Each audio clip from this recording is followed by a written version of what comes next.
All right, so next, let's get into this.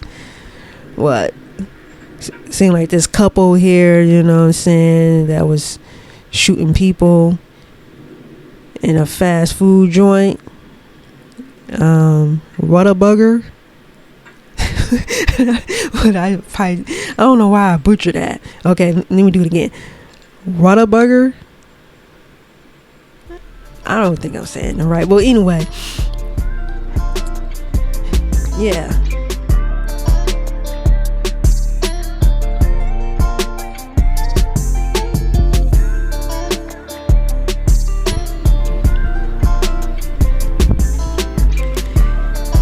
Hey y'all, what is up? This your girl Chef Lil P, and this is Snack News, where I bring you the food news around the country and worldwide. Y'all already know. Let's get into it. Listen, y'all can have those other love languages. You want to know what my love language is? Food. So we gonna start off with this California $20 an hour minimum wage for like fast food worker. And yeah, all I can say is that it's some funny business going on, because they say Gavin Newsom, he's only like paying his workers like $16 an hour at his restaurant. But then again, there's another publication, Sacramento Bee, that's saying that, yeah, but he signed a blind trust clause, law, whatever. So he doesn't really have like any financial say, for, his businesses. And, before it all, all that, Panera, was not paying their workers $20 an hour. But then they was getting all the backlash, from that. So they end up like changing it, and now they paying their workers $20 an hour.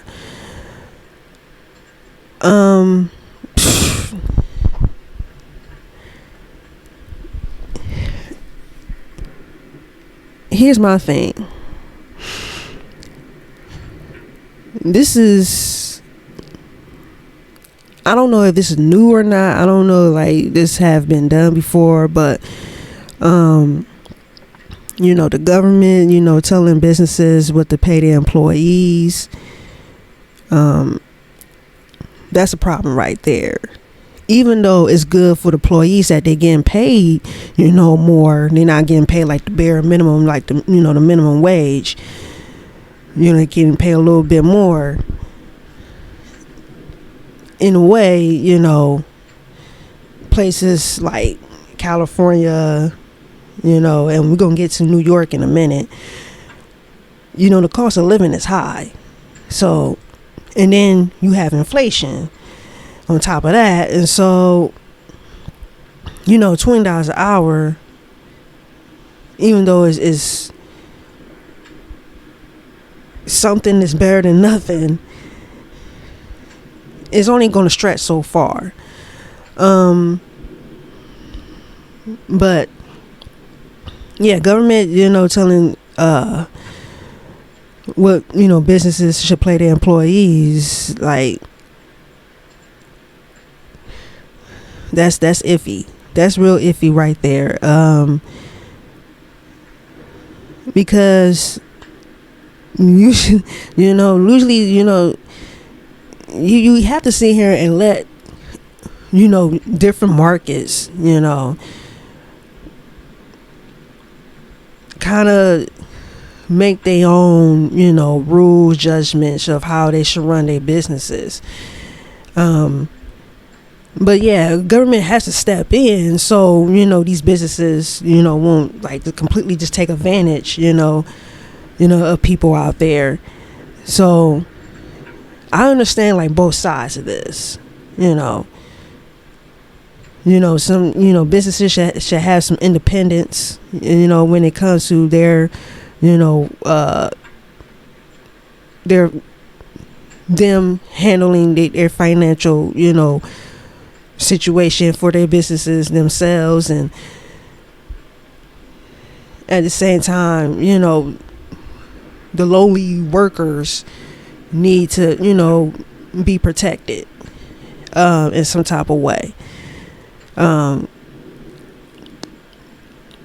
Yes, but so far this is not really seem like it's not really going so good, because they say there's small business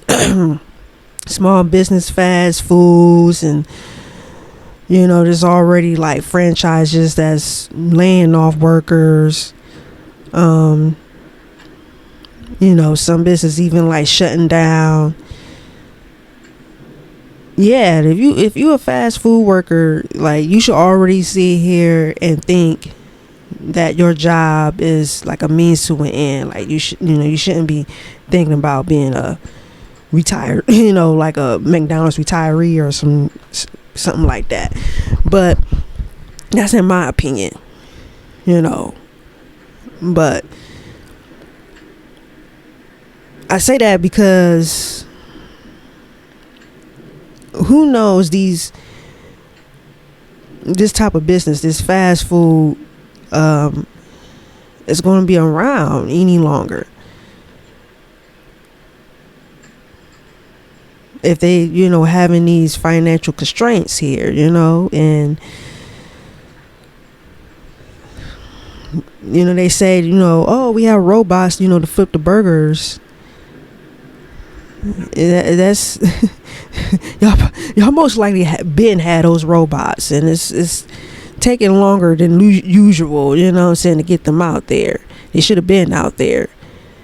But who knows, maybe in the future, they you will see them at Arby's or something like that, and you're gonna be like, what? Like, this really, I haven't eaten fast food in years, and now I'm coming in here and I'm seeing nothing but robots. This hits different, and another thing, like, said I've been saying before, a lot of people is trying to get away from fast food, high processed food anyway. So that's putting a dent right there, already. I mean, people still eat fast food, don't get me wrong, but as more people trying to be healthy, that's that's already hurting those type of businesses anyway. But yeah, I'm talking too long. Let's get into what they say here. Some fast food employees are seeing a raise to get them up to $20 an hour, and some franchise owners say they're worried about the impact. ABC 10 News reporter Perla Shaheen reveals why the increased wage could both hurt and help the small business owners. Ryan Fagali has 6 businesses in California, but the state's minimum wage increase for fast food workers has him considering other locations. If it makes more sense for us to go to other states to grow the business, we are more than willing to do so. And most likely they're going to sit here and go to Texas, they're going to go to Florida, you know. You know what I'm saying?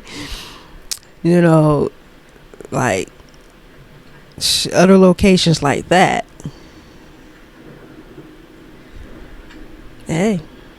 A new California law requires a $20 minimum wage specifically for fast food workers employed by certain chains. Fagali says his upcoming Point Loma cafe called Coco Playa is exempt from this increase, but that makes it harder to compete with nearby businesses. You have In-N-Out, Starbucks, Del Taco, Burger King, all a stone's throw away.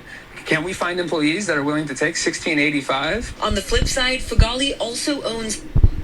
Yeah, I think, yeah, I just mentioned, like, Panera, they was paying their workers, like right about the same, and yeah, they was getting some backlash, saying for that, because I think like the owner up in there, like the CEO, said was, I guess, cool buddy with Gavin Newsom, and some people thought, oh, he protecting his buddies, and that's why Panera don't have to pay their workers, $20 an hour, and it was getting a whole bunch of mess from that. So they was like, okay, let's just change it. Let's pay them $20 an hour, and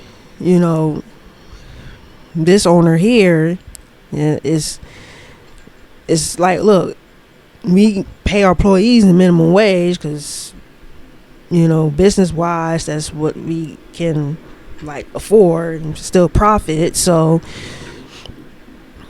but at the same time, like, what employee, what people out there want to work for that amount of money when they can go to somewhere else and get paid 20. You know what I'm saying? So he's not going to get the workers that he needs. You know what I'm saying? So, and then that may cause him, since he need the workers, saying that he already has, he eventually gonna have to pay him $20 an hour. This is a big power move here from Gavin Newsom, and from government, period. You know what I'm saying? It's just, oh yeah, I would say I was going to get to New York, cause delivery, guys, what I'm saying, I think they're getting paid about 18, close to $20 now, what I'm saying, for delivering food. So them little weird fees, what I'm saying, on those food delivery apps now, they getting crazy. You know what I'm saying? It's just a consequence of having, when government does this, like, oh, okay, now y'all gotta sit here and pay y'all employees the minimum wage, or y'all gotta pay them this amount, because now it's like, okay, the business is, okay, now we're gonna have to sit in here and up our prices. And then when people sit here and as a consumer is gonna sit here and look at those prices like, ooh, you know what I'm saying, let me go somewhere else, because they not just, the consumer's not used to that, so let's continue. 5 Little Caesars franchises that are not exempt from the wage increase. We're going to have a whole pool of new applicants. People that have never considered working in fast food jobs are going to start applying for our jobs. In those locations, Fagali says the cost will trickle down to customers. We did have to raise prices just to stay afloat in this market. You on your way? Fagali is waiting to see the long-term economic impact of the wage increase. I want to keep growing in San Diego, and I hope it's possible. I hope that things don't get completely out of control. He says that will determine whether Coco Playa expands in San Diego or elsewhere. Perla Shaheen, ABC 10 News.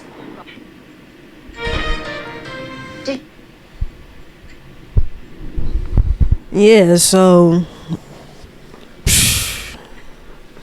we'll see. I want to get into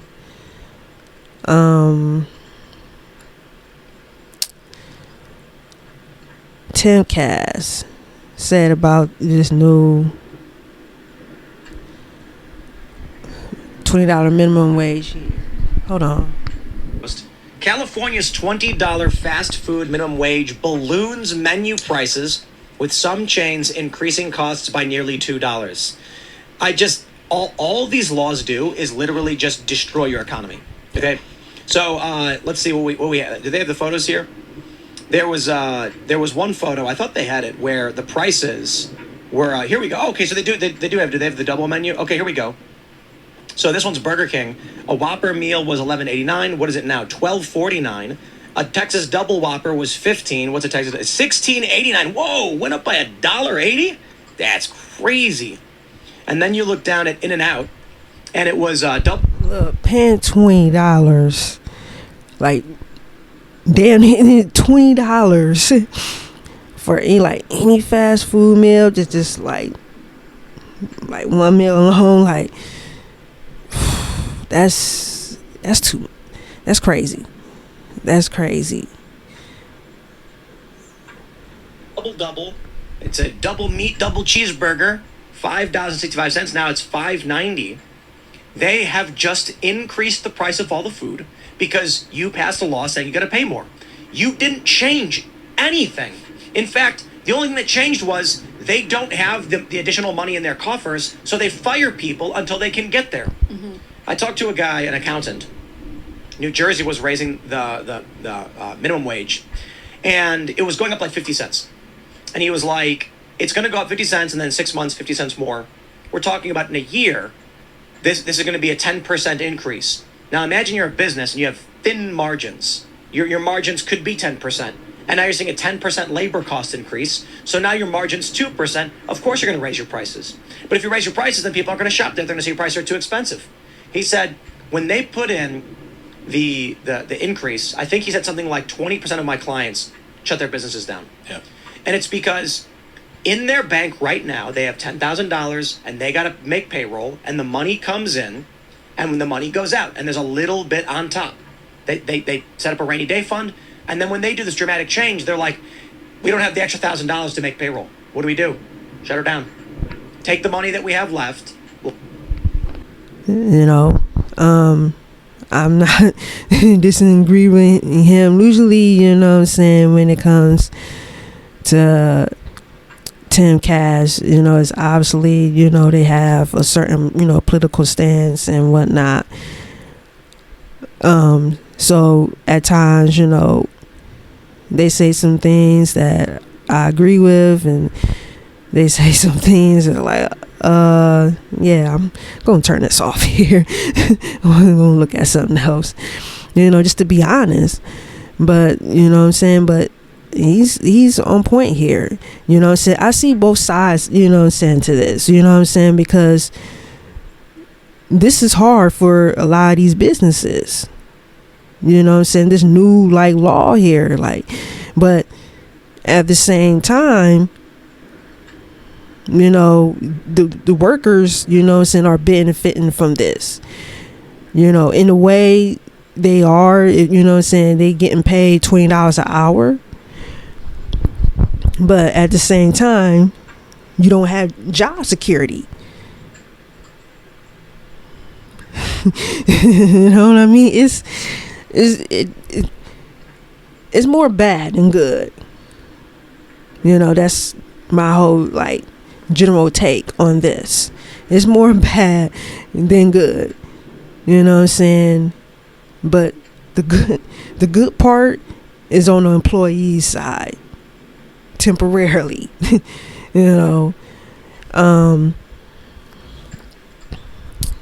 So yeah, let's see what else they have to say.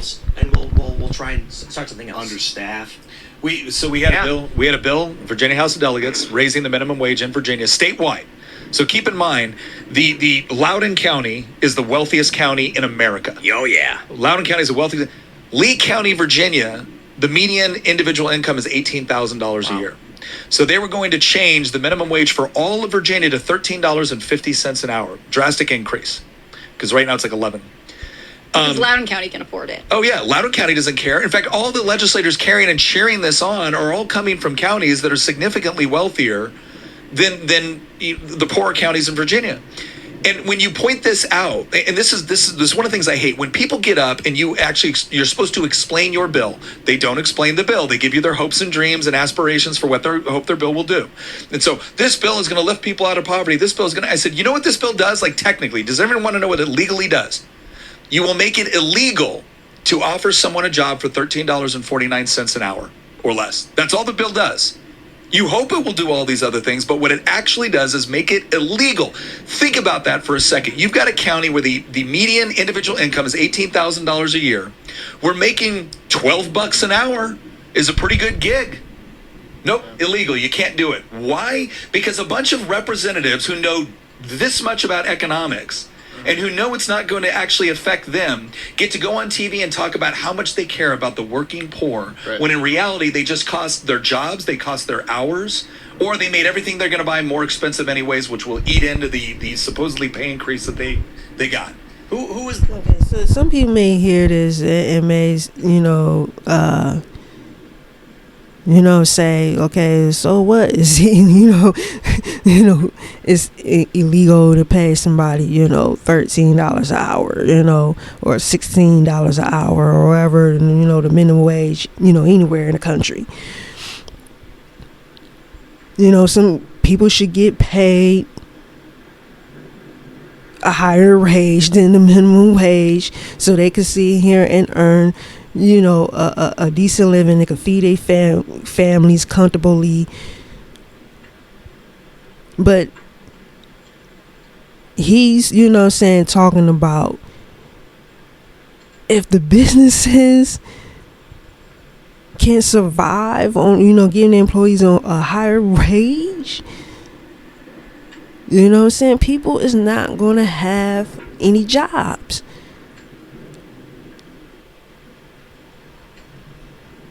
And then the government is sitting here, so-called trying to help these people, for their own, political reasons. It really does the people no good. In the long run. And it just made things like worser. Because it's not just about helping the poor working class all the time. It's that's like the goal, but at the same time it's like they depend on businesses. They depend on having jobs. So in a way, if you go and put a law out there, it's like it can't.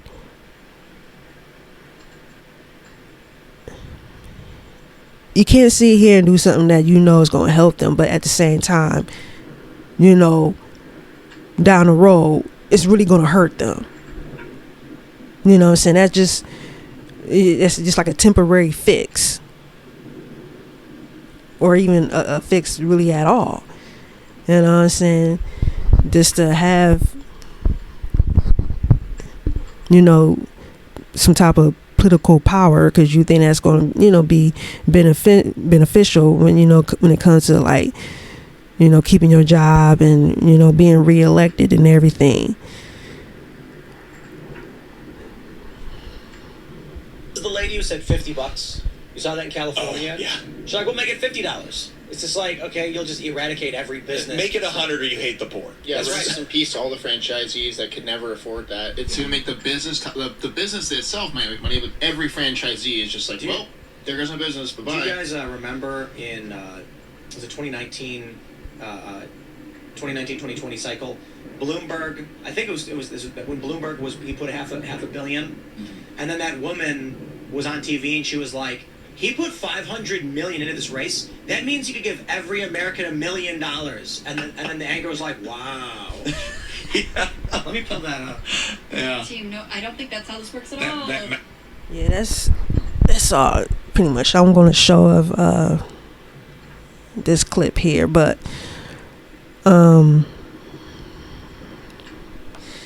yeah, we'll shoot. we'll see. What I'm saying? Yeah. As time goes by, what this does to a whole, industry. What I'm saying, and the people, that count on, so much for these type of businesses for employment and money and survival, you know.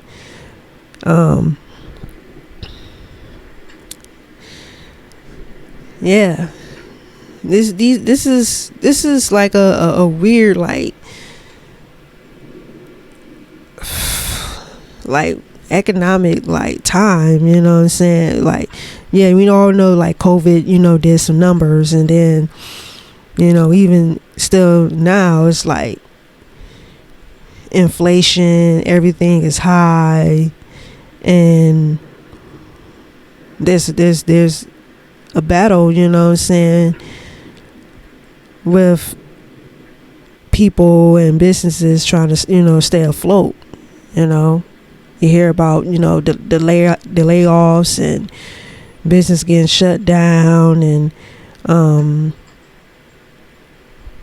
you know, people, you know, living off their credit cards, being in debt, and yeah. A lot of bad news out there for the, you know, for economics, you know what I'm saying, during this time. But hey, this this is, you know what I'm saying, what our government is trying to do, you know. All right, start paying people more.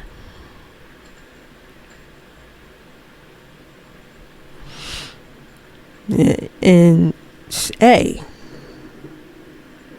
to the normal, like, common folks, it's like, okay, that makes sense. But when you look at both sides, you know, it's like, all right, you know what I'm saying, we got to think about this more, you know what I'm saying, because it can't hurt, you know what I'm saying, everybody in the long run, you know.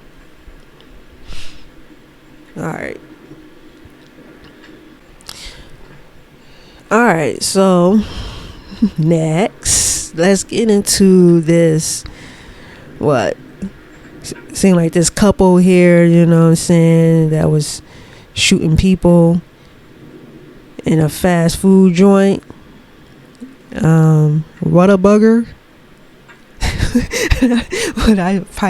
I don't know why I butchered that. Okay, let me do it again. Whata.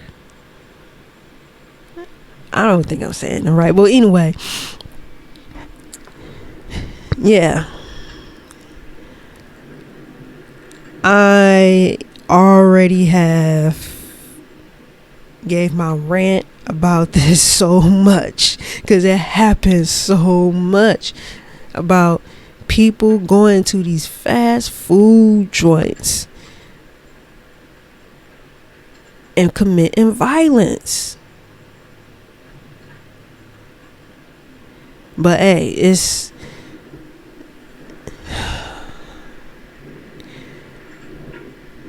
hey, this is the news here. I gotta do it. Man and woman accused of terrorizing and shooting at fast food workers made their first official court appearance. These attacks happened at two different restaurants in Northwest Houston, just months apart. Our Michelle Choi was in the courtroom as it all happened. Michelle, what do you know? Yeah, today in court we learned the two suspects are actually cousins. Both are charged with 4 counts of aggravated felony assault. 23-year-old Christian Nawabusi, who we learned works as a manager at a 7-Eleven, was the first of the two to face a judge. His total bond set at $450,000. Faith Bailey's total bond was set at $170,000. Prosecutors didn't believe the two would be getting out of jail anytime soon. I believe that these defendants are a threat to the community. Their continued actions show that they are a danger, and I believe that they need to remain in custody pending the resolution of these cases. Back on March 2nd, prosecutors say police were called to a Whataburger off the West Loop and 18th Street, where they learned a manager was shot. They say surveillance video showed Bailey getting into a heated argument with employees, then leaving with her food. Seconds later, they say she returns with Nawabusi, who starts shooting. According to a Whataburger manager, Bailey claimed her online food order was wrong and she became angry. Nawabusi is accused of shooting at the workers, hitting another manager in the arm before taking off off with Bailey. Prosecutors say investigators later connected the cousins to a similar shooting that happened only a mile away at this Jack in the Box back in January. They say security footage showed them in the drive-thru and Bailey arguing with workers through a window. Shortly after, they say Nawabusi is seen shooting as Bailey curses and hurls items at the workers. Police say that altercation began after Bailey became upset she didn't get enough cheese on her taco. Fortunately, no one was hurt. In court, Bailey's lawyer argued his client's situation was significantly different than her cousin. Prosecutors disagreed. She is equally a danger to the community as the defendant that pulled the trigger. If Bailey...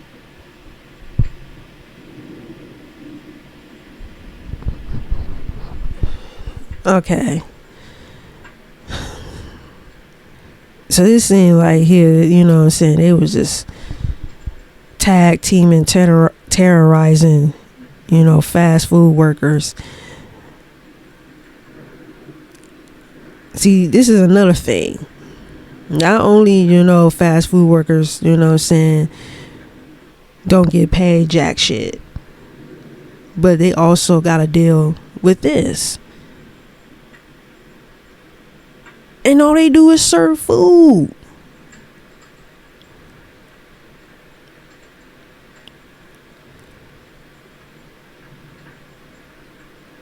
Just imagine getting shot at because you didn't sit here and put the right amount of cheese on somebody's empanada, on somebody's, you know, cheeseburger.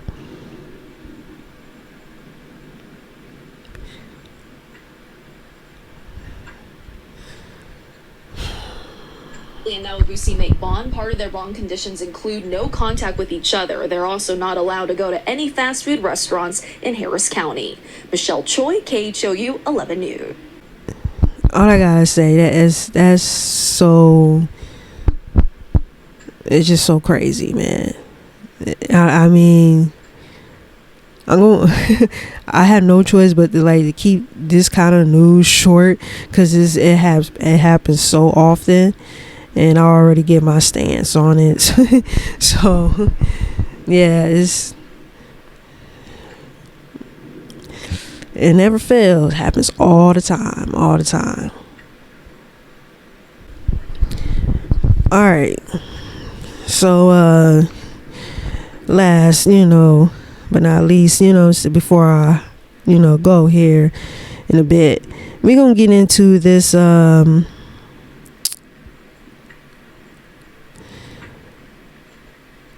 what can I say? Like, this chef here is so respected in the culinary community.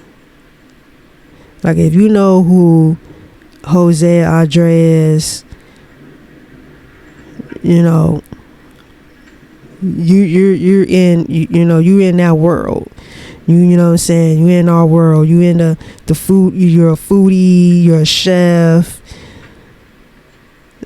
You know, like you're just, you know, a person who has a career in hospitality and in general, and you passionate about it. You know,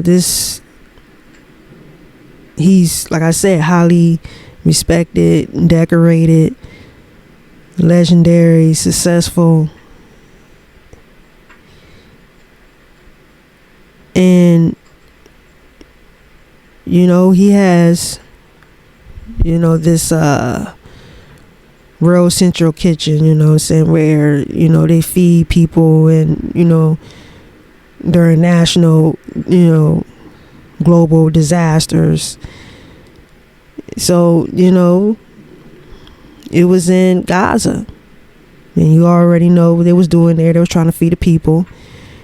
7 of 8 workers got killed by the IDF, by, you know, Israelis. So, yeah. You know, Biden was like, all right, I don't know if it's like the straw that broke the camel's back that made, you know, that's probably gonna make Biden, you know, ease off supporting Israel. I don't think so. I think, when the president said, our relationship with Israel is ironclad. I showed, a little clip of that, in my previous video. Yeah, I already knew it's, what I'm saying, America may not be on the right side of history when it comes to that conflict over there. But, what I'm saying, time always, reveals, so we'll see. But let's get into this clip here. They were target. It seems that what is happening in Gaza is like a true Hunger Games. This has to end. And this can end only with one phone call, one person alone. This seems is a war against humanity itself. And you can never win that war. Because humanity eventually will always prevail. We were in an area that is kind of a secure area, what they call a deconflicting area. And they were targeted systematically, car by car. So this was not just a bad luck situation where, oops, we dropped the bomb in the wrong place, or no, this was over 1.5, 1.8 kilometers with a very defined humanitarian convoy that had signs in the top, in the roof. The conflicting was clear, the route was clear, the communication was clear. Prime Minister Netanyahu, 200 humanitarians have died already. Tens of thousands of civilians have died. I'm so sorry, but I think one humanitarian life is one too many. One children is one too many. We are seeing one of the worst moments of humanity. It's very complicated to understand that we are going to be America is going to be sending its Navy and its military to do humanitarian work, when at the same time, weapons provided by America, not to defend Israel itself from missile attacks, but use weapons that are killing civilians in this moment. I think America has to do more to send Israel a very clear message.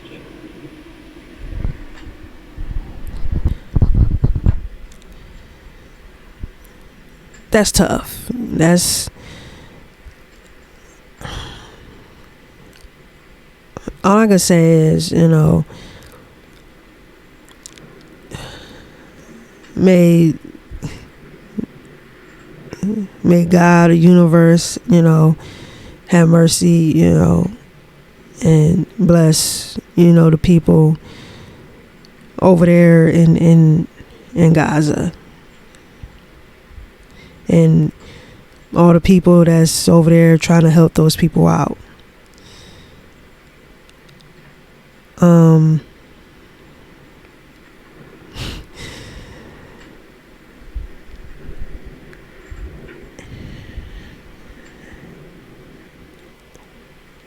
I feel as though that here in the States that we already have so many protests for the Palestinians here, and everybody is encouraging federal government, the president, and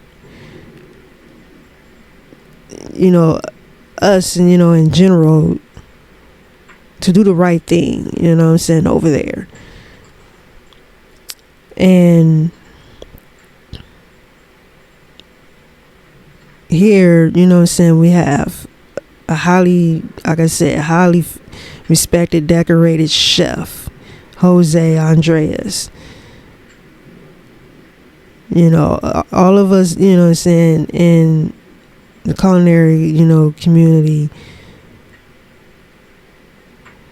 what I'm saying, should, really we should take heed of what's going on over there. People are starving, what I'm saying,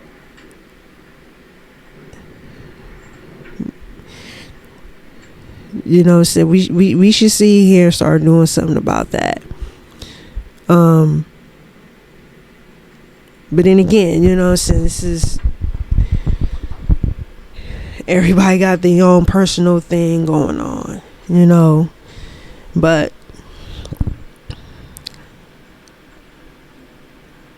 you know, I just think that here in in the States where, you know, yeah, we dealing with our own struggle with, you know, with the price of our food being high, but that has nothing that has, you can't even compare that to just people starving, straight starving.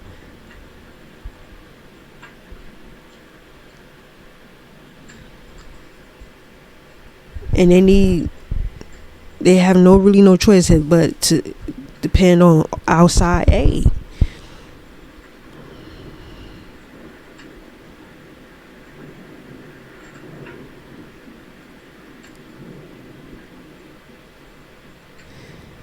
And yeah, this doesn't look good for,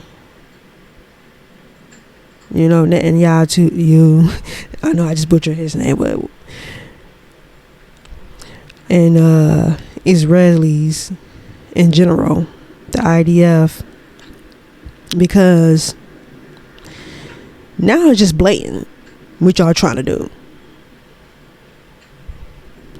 It's blatant. It's blatantly clear, especially after this.